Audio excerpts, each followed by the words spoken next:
नमस्कार दोस्तों, स्वागत है आपका हमारे चैनल बिहारी नॉनस्टॉप न्यूज में। तो चलिए बिहार की 10 प्रमुख बड़ी खबरों को जानते हैं। तो खबरों की ओर आगे बढ़ने से पहले अगर आप चैनल में नए हैं तो चैनल को सब्सक्राइब करना ना भूलें, और अगर आपके जिले में कोई भी समस्या है तो नीचे कमेंट बॉक्स में हमें जरूर बताएं। नालंदा ओपन विश्वविद्यालय ने की 42 नए स्टडी सेंटर की शुरुआत। अब तक 21,000 नामांकन हुए। कोरोना महामारी के कारण बीते 2 सालों से शैक्षणिक गतिविधियां ठप रही, लेकिन अब धीरे धीरे सभी कुछ पटरी पर आ रही है। नालंदा खुला विश्वविद्यालय के कुलपति प्रोफेसर केसी सिन्हा एवं कुलसचिव डॉक्टर घनश्याम राय के 6 महीना पूरा होने पर शनिवार को विश्वविद्यालय ने रिपोर्ट कार्ड पेश किया है। अधिकारियों के अनुसार इस अवधि में विश्वविद्यालय ने कई उपलब्धियां हासिल की है। बताया गया कि सेशन 2021-22 में अब तक यहां 21,000 छात्र छात्राओं का नामांकन हो चुका है और अभी लगभग 3,000 छात्र छात्राओं का वैलिडेशन होना बाकी है। कुलसचिव डॉक्टर घनश्याम राय ने बताया कि कोरोना महामारी के कारण बीते 2 सालों से शैक्षणिक गतिविधियां रुकी हुई थी। कुलसचिव ने बताया कि अब धीरे धीरे व्यवस्था पटरी पर लौट रही है। काफी संख्या से नए अध्ययन सेंटर लाए गए हैं। अब तक 42 नए अध्ययन केंद्र स्थापित हो चुके हैं। विश्वविद्यालय मुख्यालय अध्ययन केंद्रों पर संगोष्ठी, परिचर्चा, जागरूकता कार्यक्रम लगातार आयोजित किए जा रहे हैं। कुलपति प्रोफेसर केसी सिन्हा ने बताया कि पहली बार सकल नामांकन अनुपात बढ़ाने के लिए संबद्ध डिग्री कॉलेजों में अध्ययन केंद्र स्थापित करने का निर्णय लिया गया।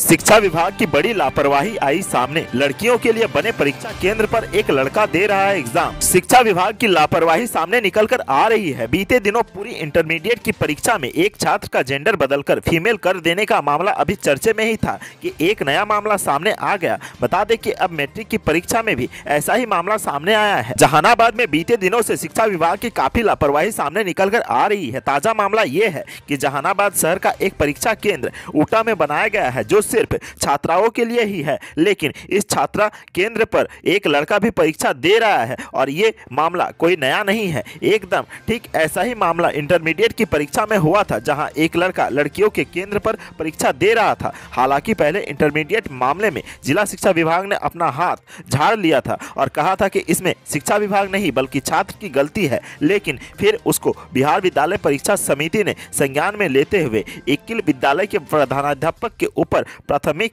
दर्ज करने का आदेश दिया है। अब देखना यह होगा कि जो नया मामला फिर से सामने आया है, इसको शिक्षा विभाग और बिहार विद्यालय परीक्षा समिति कैसे निपटाती है। वहीं बात करें उस बच्चे की, तो बच्चे का नाम प्रियांशु है और वो टेहटा हाई स्कूल का छात्र है।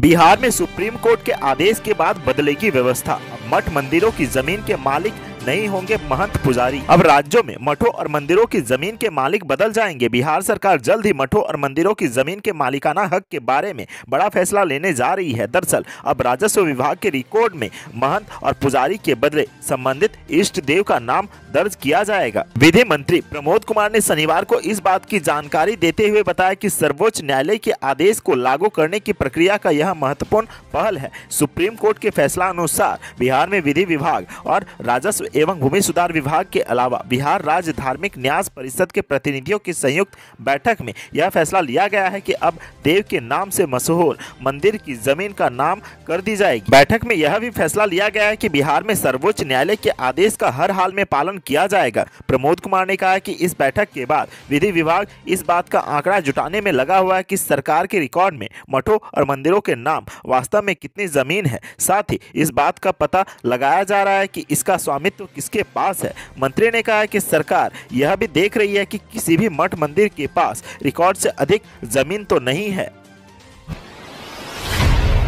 राजगीर में सैलानियों के लिए खुल गया जू सफारी। जाने टिकट शुल्क और नई गाइडलाइन। राजगीर आने वाले सैलानी अब घने जंगलों के बीच जू सफारी का भी लुत्फ उठा सकेंगे। मुख्यमंत्री नीतीश कुमार ने राज्यवासियों को यह तोहफा दिया है। नालंदा के राजगीर स्थित जू सफारी के लोकार्पण के बाद अब इसे आम लोगों के लिए खोल दिया गया है। होली से पूर्व मिले इस गिफ्ट से लोग बेहद खुश हैं। अब देश भर के सैलानी नेचर सफारी में घूमने का आनंद उठा सकेंगे। घर बैठे ही सैलानी इसकी टिकट भी बुकिंग कर सकते हैं। इसको लेकर आप आपको राजगीर zoosafari.in लिंक पर क्लिक करना होगा। इसके बाद टिकट बुकिंग के विकल्प को चुनकर 250 रुपये का भुगतान करना होगा। पेमेंट होते ही टिकट की बुकिंग हो जाएगी। आपको बता दें कि 177 करोड़ रुपए की राशि खर्च कर बने जू सफारी के अंदर सुरक्षा के पुख्ता इंतजाम किए गए हैं। वन विभाग के कर्मचारी के साथ ही जगह जगह पर सीसीटीवी कैमरे तैनात किए गए हैं। अब राजगीर आने वाले सैलानी जू सफारी का लुत्फ उठा सकेंगे। इसे लेकर नई गाइडलाइन भी जारी किया गया है। इस जू सफारी को सोमवार को बंद रखा जाएगा। उस दिन साप्ताहिक बंदी रखी गई। जू सफारी आने वाले लोगों को किसी प्रकार के अस्त्र और ज्वलनशील पदार्थ ले जाने की मनाही है। वहीं यहां धूम्रपान पर भी पूरी तरह से प्रतिबंध लगाया गया है। इसके अलावा जू सफारी में गुटखा, पान मसाला, लाइटर और माचिस, खाना बनाना, मांसाहारी भोजन ले जाना, खेलकूद सामग्री, बैट बॉल, बैडमिंटन, रैकेट, गुब्बारा भी ले जाने पर प्रतिबंध। इसके अलावा यहां के वन्य जीवों से छेड़छाड़ करना वन संरक्षण अधिनियम 1972 के तहत दंडनीय अपराध है। बिहार में उपज का होगा वैल्यू एडिशन, रोजगार के साथ बढ़ेगी किसानों की आय। केंद्रीय ग्रामीण विकास और पंचायती राज मंत्री गिरिराज सिंह ने वैशाली में कहा कि अब किसानों की उपज का वैल्यू एडिशन किया जाएगा। उन्होंने कहा कि इसमें किसानों को काफी फायदा होगा और उनकी आय बढ़ेगी। गिरिराज सिंह एक कार्यक्रम में शामिल होने के लिए वैशाली पहुंचे थे। यहाँ उन्होंने किसानों के साथ बैठक कर किसानों की समस्या को सुना। इस दौरान उन्होंने किसान चाची सहित कई अन्य किसानों से भी मुलाकात की। खासकर मधुपालकों, लघु कृषक संगठनों के साथ बैठक की और समीक्षा कार्यक्रम में भाग लिया। कार्यक्रम के बाद उन्होंने किसानों के लिए वैल्यू एडिशन की बात कही, जिससे किसानों की आमदनी बढ़ेगी। हेमंत सरकार पर बरसे नीतीश, भोजपुरी मगही विवाद पर बोले इस सबसे उनका ही नुकसान होगा। भोजपुरी और मगही भाषा को क्षेत्रीय भाषाओं की लिस्ट से बाहर किए जाने के बाद झारखंड के साथ साथ बिहार की भी राजनीति गरमाई हुई है। सरकार के इस फैसले से भोजपुरी और मगही बोलने वालों में खासा नाराजगी है और अब मुख्यमंत्री नीतीश कुमार ने भी हेमंत सरकार के फैसले पर सख्त ऐतराज जताया है। सीएम नीतीश ने कहा कि एक परिवार की तरह दोनों राज्य भले ही अलग होकर झारखंड का गठन हुआ, झारखंड के अंदर भोजपुरी और मगही बोलने वाले लोगों की बड़ी तादाद है। बिहार में भी यही बात लागू होती है, लेकिन पता नहीं झारखंड सरकार क्यों इस तरह का फैसला कर रही है। सीएम नीतीश ने कहा कि बिहार और झारखंड की सीमा से सटे अलग अलग इलाकों में मगही और भोजपुरी बोली जाती है। भोजपुरी बोलने वाले लोगों की तादाद कहीं ज्यादा है। मगही झारखंड में बोली जाती है और यूपी से लेकर देश के अलग अलग राज्यों में भोजपुरी बोलने वाले लोग हैं। पता नहीं हेमंत सरकार किस तरह का फैसला कर रही है। नीतीश कुमार ने कहा कि इस फैसले से झारखंड की सरकार को खुद नुकसान होगा। रेल यात्री ध्यान दे, नॉन इंटरलॉकिंग काम से पटना बिलासपुर ट्रेन 27 को रहेगी रद्द। अगर आप ट्रेन से सफर करने वाले हैं तो यह खबर आपके लिए है। बता दें कि बिलासपुर मंडल के खरसिया, झराडी, रॉबर्टसन रेलखंड पर प्री एनआई और एनआई काम होना है। इससे पटना बिलासपुर पटना ट्रेन का परिचालन रद्द होगा। वहीं 2 ट्रेनें पुनः निर्धारित कर चलाई जाएगी। यह जानकारी पूर्व मध्य रेलवे के मुख्य जनसंपर्क पदाधिकारी वीरेंद्र कुमार ने दी है। गाड़ी संख्या 22-843 बिलासपुर पटना एक्सप्रेस 25 फरवरी को, जबकि गाड़ी संख्या 22-844 पटना बिलासपुर एक्सप्रेस 27 फरवरी को रद्द रहेगी।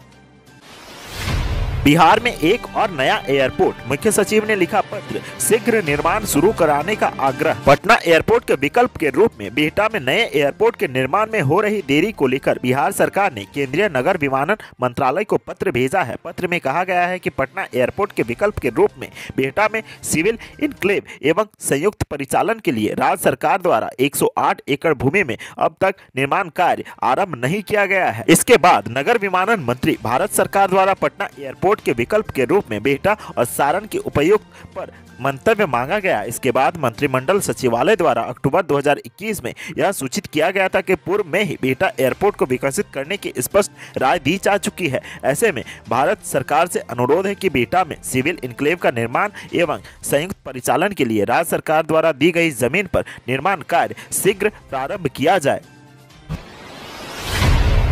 बिहार में जिला परिषद सदस्यों को मिलेगा आर्म्स लाइसेंस, प्रस्ताव हुआ पास। बिहार में पिछले कुछ दिनों में लगभग 6 जनप्रतिनिधियों की हत्या हो चुकी है, जिसके बाद जिला परिषद सदस्यों के बीच चिंता बढ़ गई है। वहीं परिषद सदस्यों का सरकार के सिस्टम से भरोसा उठ गया है। अब खुद ही सुरक्षा को लेकर जिला परिषद सदस्य पंचायती राज मंत्री सम्राट चौधरी से हथियार की मांग कर रहे हैं। दूसरी तरफ मांग को जिला परिषद सदस्यों ने साधारण बैठक में हथियार के लिए मजबूती प्रदान करने के लिए प्रस्ताव पारित कर दिया। इस पर जिला परिषद के अध्यक्ष कुमारी स्तुति ने कहा कि पंचायती राज्य मंत्री से मिलकर सुरक्षा प्रदान करने के आग्रह किया गया है। जिला परिषद सदस्य चुनाव जीतने वाले सदस्यों के पास हथियार लेने का लाइसेंस नहीं है। जिला परिषद सदस्य 70 से 90 हजार लोगों का प्रतिनिधित्व करते हैं और कई बार देर रात घर वापस आना पड़ता है। सुरक्षा की चिंता होती है। पिछले दिनों आधा दर्जन पंचायत प्रतिनिधियों की हत्या की घटना हुई है। ऐसे में आत्मरक्षा के लिए प्रस्ताव पारित किया गया है।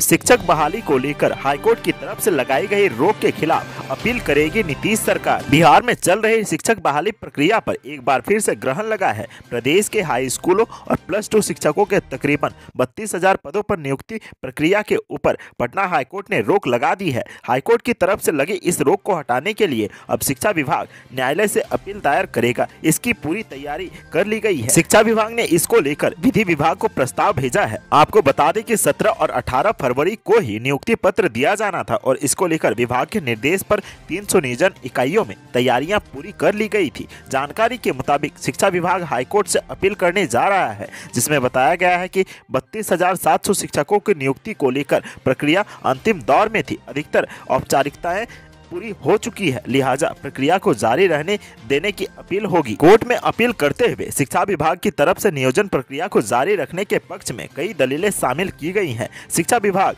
यह पूरी कवायद हाईकोर्ट की मंशा का सम्मान करते हुए कर रहा है। आज की सुर्खियों में बस इतना ही। बिहार से जुड़ी खबरों के लिए सब्सक्राइब करें हमारे चैनल को और साथ ही साथ वीडियो अगर पसंद आए तो लाइक, कमेंट, शेयर करना ना भूलें।